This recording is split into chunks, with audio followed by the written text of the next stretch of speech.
Imagine this. It's June 1st, 2025. Far within Russia, not close to the border, not in contested territory, but far within Russia proper, thousands of kilometers from the combat zones. A truck moves gradually toward a military airfield. Nothing remarkable, just another vehicle traveling through the Russian landscape. The operator had been contracted through standard methods. He had no clue what was resting beneath the timber structure fastened to the flatbed trailer. And then at precisely the correct instant, a remote activation is transmitted from Ukraine. The top of that timber structure opens and dozens of FPV drones launch into the sky. What unfolds next shocks the entire planet. Russia's strategic bomber squadron, the very planes that had been launching cruise missiles onto Ukrainian population centers for 3 consecutive years, starts to blaze. Welcome back to Bradley Madden. Today, we're breaking down one of the most significant episodes in contemporary aerial combat. Ukraine's methodical, persistent, and remarkably inventive effort to eliminate Russia's air power, not merely at the battle lines, but at its core.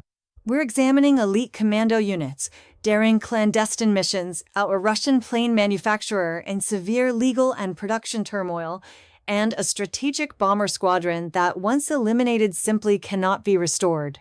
This account has everything: ingenuity, disaster, billions of dollars in losses, and a 37-year-old incoming CEO handed an impossible task and instructed to resolve it all. If you haven't subscribed to Bradley Madden yet, right now is the moment. Press that subscribe button and activate notifications, because this type of comprehensive investigative reporting is precisely what we deliver here. And you don't want to skip what's approaching next. Let's begin from the start. According to Ukraine's intelligence agency, the SBU, its premier Alpha Special Operations Group inflicted a remarkable toll on Russia's aerospace divisions, identified by their Russian abbreviation VKS, throughout 2025. 5 military airfields effectively targeted. 15 military planes eliminated, over $1 billion in direct losses to airfield and aviation facilities. That's the confirmed count published officially by the SBU on January 28, 2026, with photographic documentation included. But here's what renders this even more damaging for Vladimir Putin. Those statistics only capture the efforts of Alpha, merely one group. And solely in 2025, they don't encompass Operation Spiderweb. They don't encompass the wider Ukrainian armed forces attacks. And as we'll demonstrate shortly, the complete scope of what Russia has suffered is much, much greater than any individual collection of figures indicates. So who precisely is Alpha? Because to comprehend why this group is inflicting such considerable harm, you need to comprehend what type of force it truly is. Alpha, previously designated Special Operations Center A of the SBU, is Ukraine's Tier 1 Special Missions Unit. Consider Delta Force. Consider SEAL Team 6. Consider the British SAS. That's the standard we're discussing. Established in 1994, the group has been continuously deployed in the Russo-Ukrainian conflict since 2014, participating in crucial battles like Hostomel, Kharkiv, Bakhmut, and the Kursk campaign of 2024 and 2025. Alpha served a vital function in intercepting Russian supply columns near Khabak in 2022. By mid-2025, according to SBU Colonel and Government Security Committee Secretary Roman Costino, Alpha was credited with neutralizing approximately 10% of all adversary targets across Ukraine's armed services, both along the battle line and behind adversary positions. That's a remarkable operational contribution for a lone special missions group, and Ukraine's leadership acknowledged it. In July 2025, the Verkhovna Rada, Ukraine's legislature, passed measures expanding Alpha from a few thousand members to a contingent of 10,000 operators. The legislation also provided the group what it characterizes as the statutory authority to employ all categories of armaments in alignment with their designated objectives.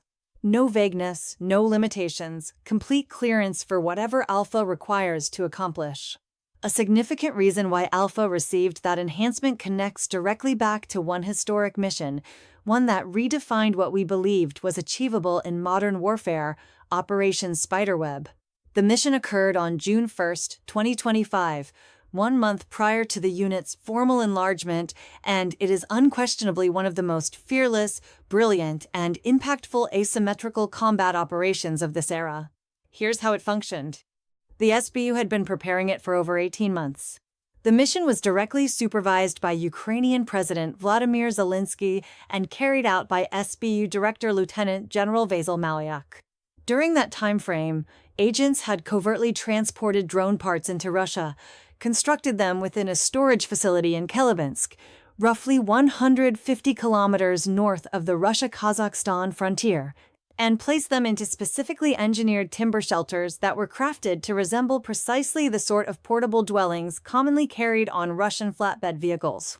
Unknowing Russian vehicle operators were contracted to transport the freight to predetermined spots near military airfields. When each vehicle approached its destination, the operator got a telephone call directing them where to halt. That was everything. The operators had no knowledge. At the specified instant, the tops of the shelters were remotely activated and 117 FPV quadcopter drones, each bearing a warhead of just over 3 kilograms, ascended into the sky and proceeded toward their objectives. According to CNN, a senior U.S. military official stated the mission displayed a degree of complexity they had genuinely not witnessed previously. The Trump administration, it was additionally verified, had not been provided advance warning. Ukraine had operated completely independently. The objectives were 5 Russian airfields distributed across 5 oblasts and 5 time zones. Belaya in it approximately 4,300 kilometers from Ukraine's frontier.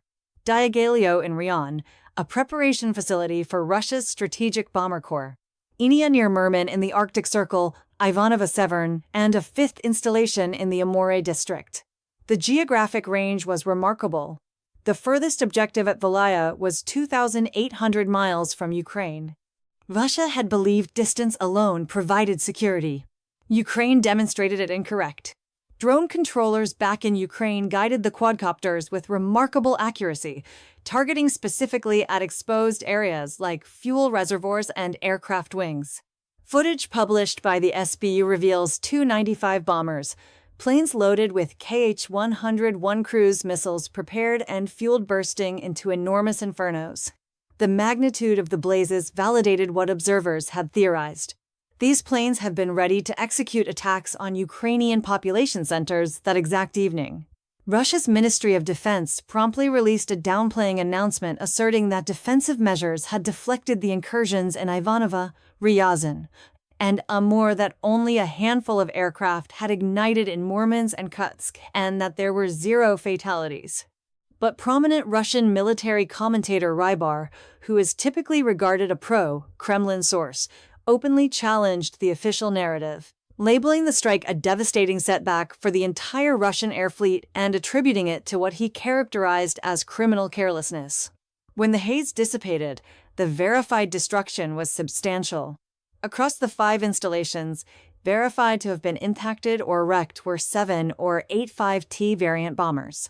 For at Inia and the balance at Belaya, and 4 222 cubic meters bombers at Belaya together with an Antonov and 2 cargo plane at Inia and 2 Burv A-50 airborne surveillance and coordination aircraft at Ivanovo-Severn according to the Financial Times. The impacted and wrecked planes constituted approximately 20% of Russia's functional long-distance aviation squadron. Now let's discuss finances, because the monetary aspect of this is nearly as catastrophic as the material one. The 2 A-50s constitute the most agonizing setbacks of all, despite not being the most plentiful. Each A-50 is projected to be valued around $350 million, and Russia possesses fewer than 10 in operational deployment. These planes are not bombers. They're airborne command and coordination platforms, managing Russian aerial missions in real time. Losing a 1/5 of that squadron in a single evening was a considerable setback, especially as we'll examine in a moment, given Russia's severe challenges in receiving replacement planes. The Tu-95 bombers are valued less per unit. Projections vary between $50 and $125 million apiece in the MSM configuration. The Tu-22M3s register at $40 to $100 million apiece. Using upper-bound estimates across all 12 bombers affected, the aggregate expense of Operation Spiderweb to Russia in aircraft losses alone totals roughly $2.1 billion. Not the $7 billion initially asserted by Ukraine, but nonetheless a substantial, considerable, and in numerous respects unrecoverable setback. Here is where it becomes especially critical.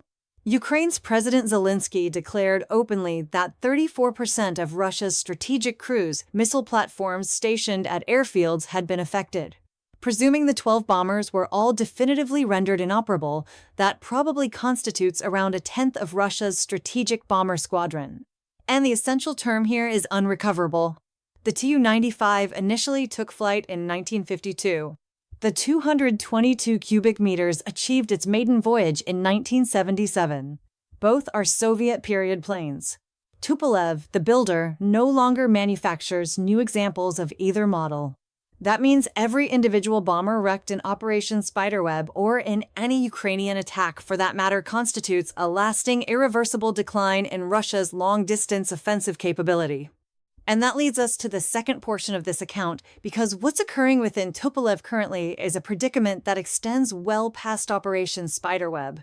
It's a gradual industrial deterioration unfolding in legal chambers and executive suites across Russia.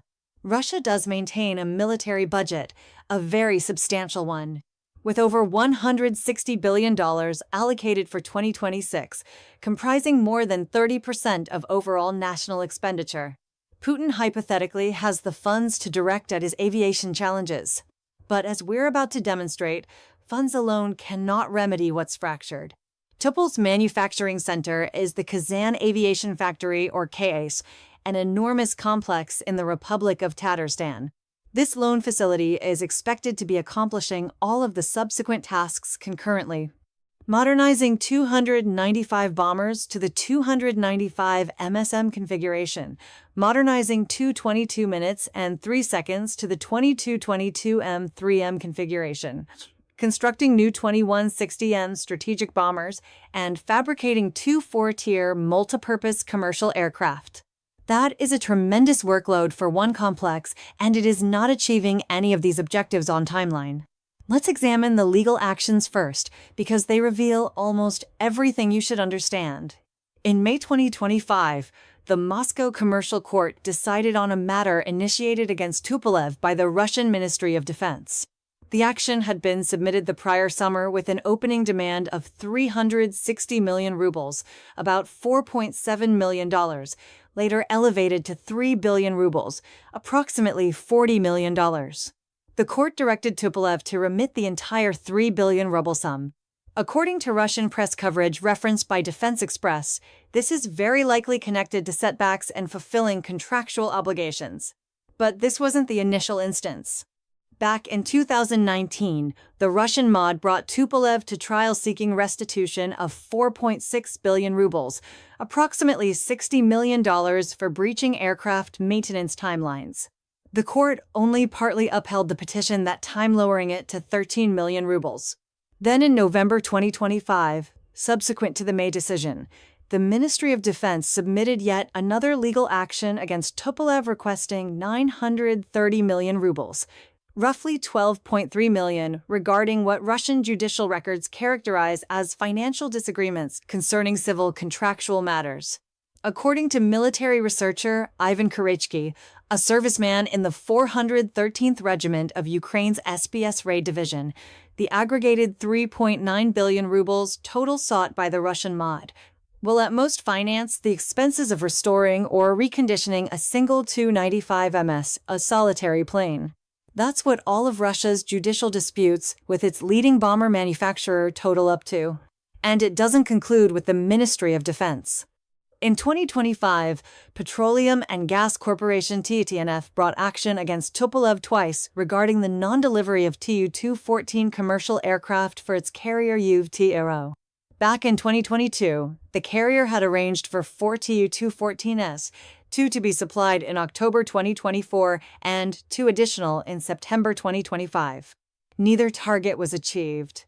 The Arbitration Tribunal of Tatarstan partly upheld the initial petition, directing Tupolev to remit 5.66 billion rubles for improper enrichment, and added 556 million rubles in financial penalties, and 8 million rubles in governmental fees, a combined sum of roughly $85 million. During those hearings, something extraordinary surfaced. Tupolev's own attorneys acknowledged that government military contracts now constitute 85% of output at Kazan, but that those contracts only generate a margin of approximately 4%.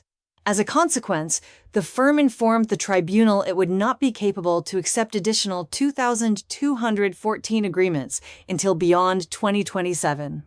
Then, nearly months following that resolution, Tatneft submitted a second fresh petition against Tupolev for 11.7 billion rubles, roughly $115 million.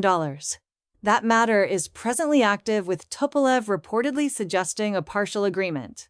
And as of mid-March 2026, merely days prior, coverage from the Kazan media source 116 Dart revealed that, notwithstanding assurances given in December 2025 by Russia's Minister of Manufacturing and Commerce Anton Alakanov, that volume 2214 fabrication would commence in 2026, the Kazan facility has not initiated it. In the complete timeline of this initiative, KAZ has manufactured precisely one entirely new, completely domestic 2214. Aerospace specialist Roman Gustarov, chief editor of the Avia Portal, expressed it directly when addressing Russian industry publications. The funding was obtained in the appropriate quantity. The outcome is disappointing.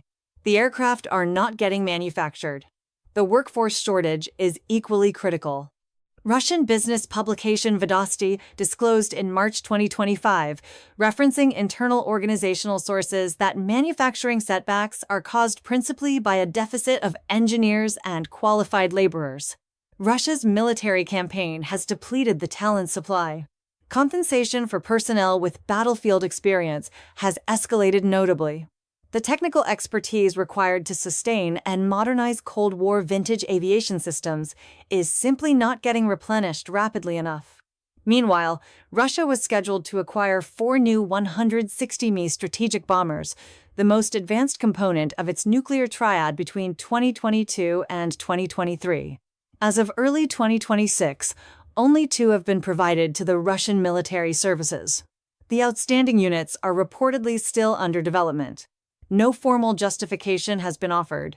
And researchers, as documented by War Translated and others, observe that even enlarging the Kazan facility's production area, which Russia is presently undertaking, is improbable to address the fundamental limitations on power plants, electronics, and trained personnel. In response to all this, United Aircraft Corporation, the government body that controls Tupolev, reorganized the company's management for the second occasion in 2 years. Alexander Bobev, 76 years old, was succeeded by Yuri Ambrose, 37 years old, formerly the company's assistant director for finance and economics. UAC communicated to Russian government media outlet TAS that Bob Rashov was departing after finishing his designated responsibilities. In all probability, the leadership transition is a direct consequence of the lawsuits, the supply shortfalls, and enormous pressure from Moscow. Best wishes to Ambrosov. Now, before we proceed any further, if you're finding this examination worthwhile, ensure you're subscribed to Bradley Madden and press the notification bell. We delve deeply into the narratives that conventional reporting barely touches. You won't discover this level of tactical and manufacturing analysis elsewhere. Here's where it turns even more compelling. Because while Russia's bomber squadron is sustaining setbacks it essentially cannot recover from, the circumstances with its frontline aviation is considerably different. And Putin personally has been eager to emphasize this. In late December 2025, in a broadcast presentation at a Kremlin gathering with armaments industry executives, Putin asserted that since February 2022, Russia had increased total weapons and munitions manufacturing by 22 times. Armored vehicle output, he declared, had expanded 2.2 times. combat aircraft manufacturing 4.6 times, electronic countermeasure systems 12.5 times. Now, independent confirmation of those statistics is virtually unattainable, but they're not completely without corroboration. According to recent analysis by our USI, the London-based Security Research Institute, Russia has accepted receipt of at least 135 new fighters throughout the conflict, comprising between 55 and 60 Su-35s, 20 of its latest purportedly low-observable Su-57s, up to 50 Su-34M, and between 20 and 25 MiG-31s across configurations, with shipments growing over time. Their USI study also challenges the publicly stated Ukrainian count of over 400 eliminated Russian planes throughout the conflict, calculating the real number at approximately 130 fixed-wing aircraft either brought down or severely compromised. If that's correct, Russia's frontline fighter contingent is still a considerable distance from approaching a dangerous threshold. And yet, the 15 planes that Alpha eliminated in 2025 are not insignificant casualties. Even in that wider framework, the SBU verified they encompassed 11 fixed-wing military aircraft spanning the Su-30SM, Su-34, Su-27, Su-24, and MiG-31 variants, along with 3 rotorcraft, an Mi-8, an Mi-26, and an Mi-28 and 1 and 26 cargo plane. Each of those signifies a tangible operational asset withdrawn from the war zone. The Su-30s that were eliminated are versatile airframes that merge aerial defense and offensive operations in a unified platform. Their absence directly weakens Russia's adaptability in the skies. The Su-34S, Russia's principal tactical bombers, are the planes accountable for the unrelenting FB-guided munition offensives that have ravaged Ukrainian communities and combat positions. Every Su-34 eliminated means fewer 500 kilograms explosives landing on Ukrainian civilians. The MiG-31 casualties are tactically important in a distinct manner. This plane is the chief delivery system for the Kh-47 Men-2 Call hypersonic weapon and is additionally essential to Russia's wider aerial defense framework. You don't wish to be sacrificing those. Importantly, the SBU's count of 15 planes intentionally omitted the Tu-95 and Tu-22 M3 bombers eliminated in Operation Spiderweb. This seems to be because that mission engaged multiple branches of the Ukrainian armed forces concurrently, and Alpha solely took attribution for missions it carried out wholly autonomously. The complete overview of what Alpha accomplished in 2025, nonetheless, extends even beyond those 15 planes. According to coverage by United 24 Media and Ukraine Forum in February 2026, the SBU's Alpha Group also have the quantity of Russian Pantsir close-range aerial defense platforms through extended-range attacks in 2025 specifically. The aggregate worth of all Russian aerial defense platforms neutralized by Alpha in 2025 is calculated at approximately $4 billion. To contextualize that, each Pantsir platform runs between 15 and 20 million. Reducing their quantities by half is not merely economically devastating, it is tactically revolutionary. The SBU outlined why explicitly. Eliminating Russia's Pantsir platforms creates openings through Russia's integrated aerial defense architecture, allowing Ukrainian extended-range drones to travel deeper and deeper into Russian lands, accessing military installations, munitions storage, landing strips, and other high-value sites that were formerly deemed unreachable. According to coverage by United 24 Media, in 2025, Ukrainian drones impacted 719 objectives on Russian soil, generating direct financial damages calculated at $15 billion. Russia's aerial defense architecture, once portrayed as an impermeable, multi-tiered barrier, has been systematically broken apart. Industrial sites near Moscow are getting targeted. Petroleum processing plants in the Leningrad area, some 2,000 kilometers from the Ukrainian frontier, have been struck. The illusion of Russian homeland security has been thoroughly shattered. And here is the broader tactical contradiction that this account fundamentally reveals. Even if Russia's contemporary frontline fighter manufacturing is performing comparatively well, its strategic strike capability, the extended range systems that comprise the nuclear deterrent foundation, the cruise missile delivery platforms, the planes that can project power across thousands of miles, is deteriorating in a manner that cannot merely be corrected by accelerating production capacity. The Tu-95 has been operational since the 1950s. The 222 cubic meters was not manufactured after the Soviet Union collapsed in 1991. As our USI scholar Justin Bronk observed to CNN after Operation Spiderweb, restoring some of these planes would be extremely challenging because they merely have not been manufactured for generations. The equipment is unavailable. The specialized expertise is partially unavailable. The essential material procurement networks are hampered by sanctions. And the sole facility tasked with servicing and enhancing these heritage planes in Kazan is concurrently being directed to construct new 2160M, overhaul aging 295s and 222 minutes and 3 seconds, and also somehow produce commercial 2214s for an aviation sector growing increasingly reliant on homegrown planes after getting separated from Boeing and Airbus. That is not a feasible production schedule. The legal actions confirm it. The shipment shortfalls confirm it. The management changes confirm it. There is additionally a wider philosophical discussion starting to emerge within Russia itself. Russian military commentator Russell Pukov, head of the Center for Evaluation of Strategies and Technologies, has started openly questioning whether Russia should continue with conventional military hardware like strategic bombers altogether. His contention fundamentally is that considerably cheaper and more advanced armaments, FPV drones, cruise missiles, hypersonic platforms have rendered these massive, costly, deteriorating airframes too exposed and cost-prohibitive. Preferable, he contends, to abandon them and redirect total spending toward contemporary missiles and unmanned systems. It is on the exterior a not irrational tactical proposition.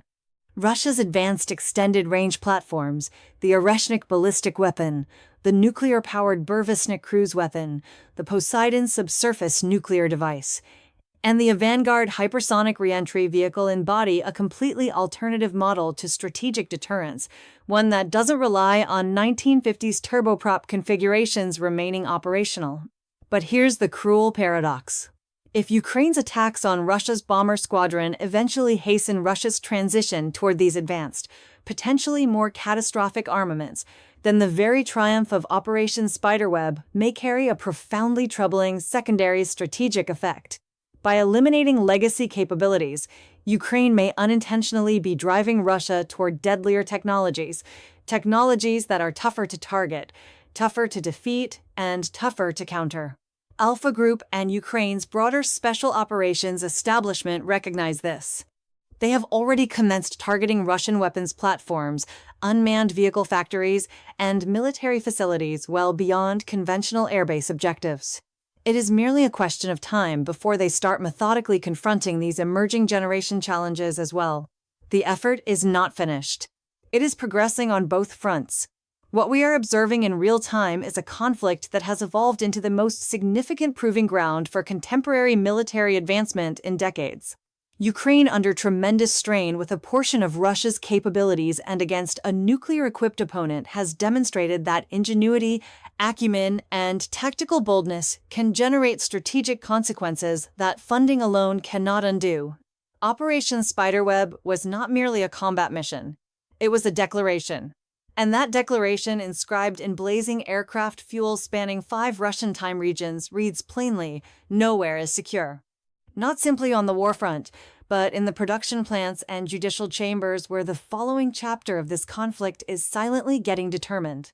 We will naturally continue updating you as this narrative progresses. So, confirm that you are subscribed to Bradley Madden and have alerts activated. Distribute this video if you considered it informative. This type of reporting requires considerable investigation and effort, and your assistance by distributing it means everything to us.